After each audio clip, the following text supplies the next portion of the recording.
जय श्री सद्गुरु देवाय नमः। जय श्री गणपति देवाय नमः।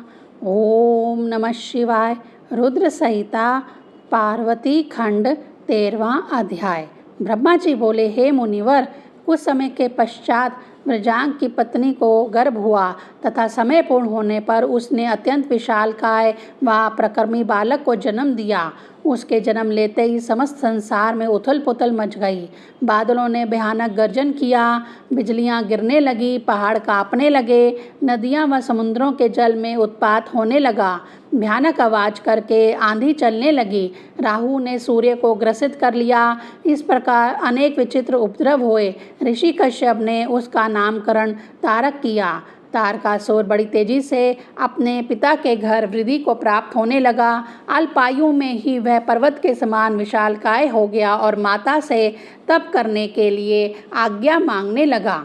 माता से आज्ञा प्राप्त कर देवताओं पर विजय प्राप्त करने की इच्छा से गुरु की आज्ञा अनुसार मधुवन में तप करने के लिए चला गया तथा मुझ ब्रह्मा का ध्यान कर भीषण तप करने लगा।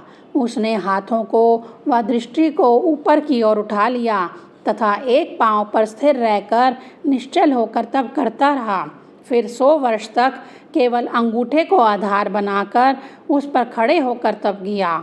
100 वर्ष तक केवल जल का सेवन किया तो 100 वर्ष तक केवल वायु का, 100 वर्ष जल में, 100 वर्ष थल में और 100 वर्ष अग्नि में स्थित होकर तप किया। 100 वर्षों तक पृथ्वी की ओर सिर करके, 100 वर्ष तक केवल हथेली पर स्थित होकर और 100 वर्ष पर्यंत वृक्ष की शाखा के सहारे स्थित होकर तप किया तथा अन्य अनेक प्रकार से भीषण तप किया। इस भयानक तप के प्रभाव से उसका शरीर तेज उगलने लगा, जिससे समस्त देवलोक जलने लगा, जिससे वह सब देवगण भयभीत हो गए। यह सब देखकर मैं उस तारकासुर के पास पहुंचा और उसे वर मांगने के लिए कहा।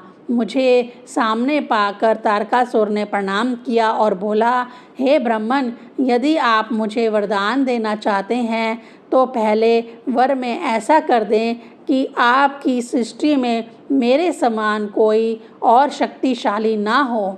दूसरा वर यह दीजिए कि मेरी मृत्यु केवल भगवान शिव के वीर्य से उत्पन्न बालक के द्वारा चलाए गए अस्त्र से ही हो। तथा अस्तु कहकर मैं अपने ब्रह्मलोक आ गया। उधर तारकासुर मनोवांछित वर प्राप्त कर बहुत प्रसन्न हुआ और घर लौट आया। तब ब्रह्मा जी की आज्ञा से शुक्राचार्य ने दैत्यों को आदेश देकर तारक को उसका राजा बना दिया। तदंतर तारकासुर निरंतर वृद्धि को प्राप्त होने लगा। समस्त ब्रह्मांड को जीतने की इच्छा से सबको दंड देता हुआ वह देवताओं को भी कष्ट पहुँचाने लगा। उसने इंद्र को भयभीत कर ऐरावत हाथी, अपना खजाना, सफ़ेद रंग के 9 घोड़े दे दिए। ऋषियों आदियों को पीड़ित करके उसने कामधेनु, सूर्य को, उच्छेश्वा घोड़ा तथा अन्य देवताओं को भी सब प्रिय वस्तुएं उन्होंने छीन ली।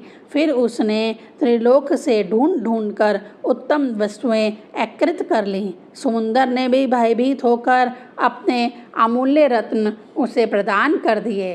पृथ्वी ने इसकी प्रजा के लिए बिना श्रम के ही अनेक प्रकार के अन्न आदि उत्पन्न करना आरंभ कर दिया। सूर्य भी इसके डर से इसकी इच्छा के अनुकूल तपने लगा।